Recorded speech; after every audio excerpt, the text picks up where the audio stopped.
Hi there, it's Carl Irwin. Time for some random thoughts. Most of you have probably not seen me before. This is the first time I'm showing my face on the channel, I think.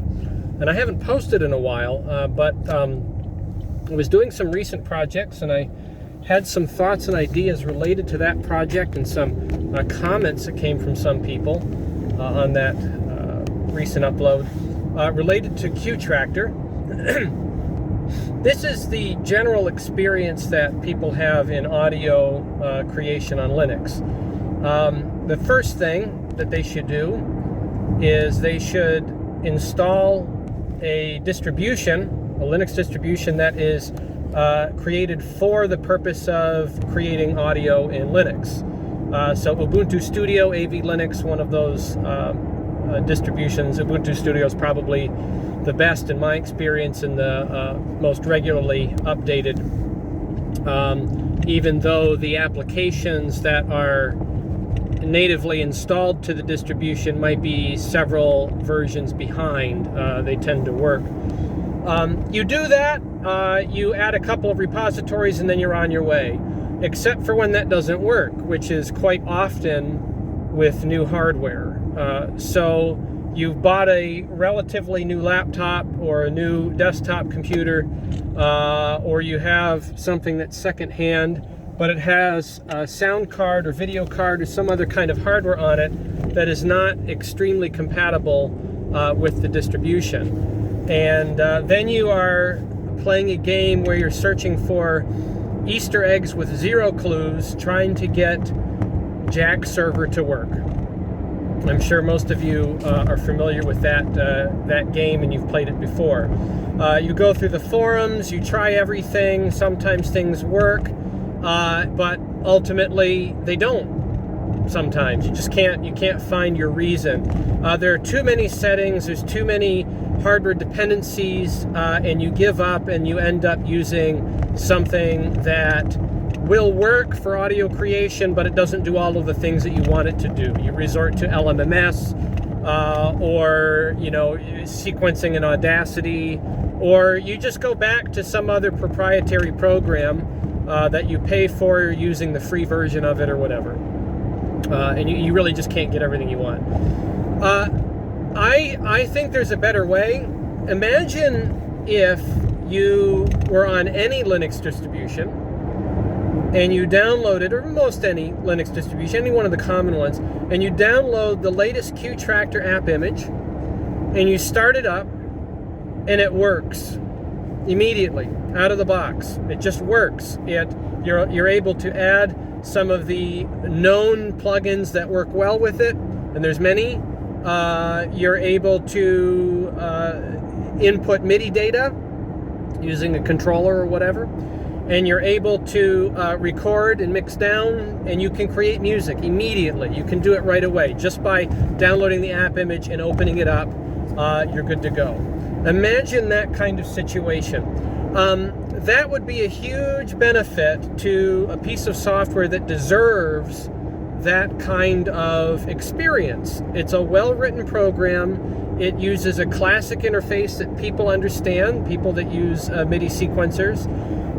It has a very well-written and thoroughly created user interface and controls, so that you really have control over just about anything that you would want to have control over in a MIDI environment, which is better than LMMS or some other options. However, it has that Jack audio server absolute critical dependency. There's no way around it. It is an essential dependency. You must have the Jack audio server, and it must be functioning properly with your hardware. It must be properly configured in order for Qtractor to work. You just can't get anywhere unless you have that, which has a snowball effect. It means you probably need to have a real-time kernel. You need to have some other kinds of configurations there in order for the Jack audio server to even function properly. Now, I know that there are previous iterations of Qtractor from a long time ago, many years ago, that had ALSA dependency, where you could choose at the beginning or in the settings to use the ALSA audio output or to use the jack audio server. You had that option. That has been removed many versions ago, and it is now exclusively jack dependent. Now, I know there is some connection and development between Qtractor and a number of other projects like Qjack Control, but I would offer that most of the other digital audio workstations that are out there for Linux do not have this exclusive dependency. They have moved into a choice kind of environment where you can choose what audio server you're going to use, and that means that they are install and usable. You can install it and you can use it immediately because you don't have to depend on the complications of a complex audio backend. Using Jack is a benefit, a huge benefit. Jack is extremely powerful, particularly for complex routing outside of the application, using it in a slave-master situation where you are using other applications outside of it as a larger session. Extremely powerful. But it is not really the way people usually work today. Most people will use the digital audio workstation as an encapsulating environment. They will put plugins into the sequencer directly, and they will create their music directly from there without going outside. And that is where ALSA comes in. It's very useful for that to that end. So I think that adding this choice capability back into Qtractor would be a worthy endeavor. I think it would increase its use. I believe that Qtractor is the best digital audio workstation that is native to Linux, but it does not get the following that it deserves, and I believe that it has to do with this jack dependency. That is the reason. That is really the number one problem with the application, is it has this exclusive dependency on a very buggy and complicated audio server that requires kid gloves and intricate knowledge and experimentation in order to make it work. And it's very choosy with respect to the distribution that you're using and the pre-configurations there. So that's my rant.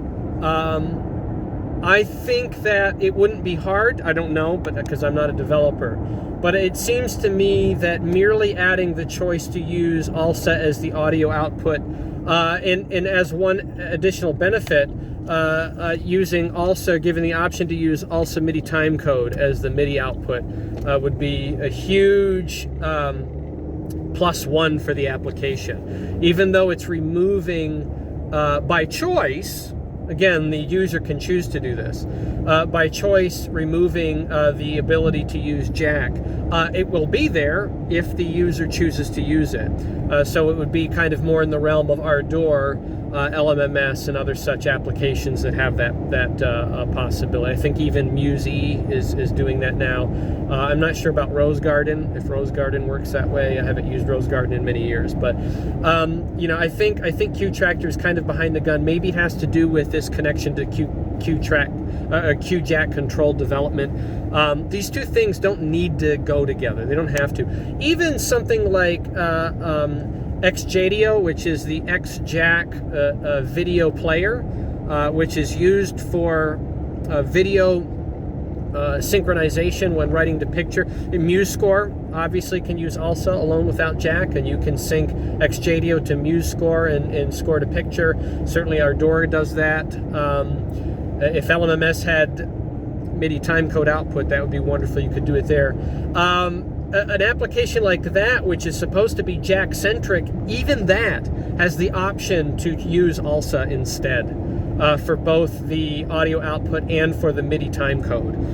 So I think it's time to add that option back in and make a Qtractor the #1 digital audio workstation audio MIDI sequencer that it really is, and make it usable for anybody that chooses to download it. So there's my rant. Hopefully I touch a nerve, and hopefully I don't get a lot of pushback on that, and I hope I'm heard, and we can see maybe a new updated version sometime in the near future that has that capability again, and we can all breathe a sigh of relief and create music at a higher rate. So thanks for listening, and happy sequencing.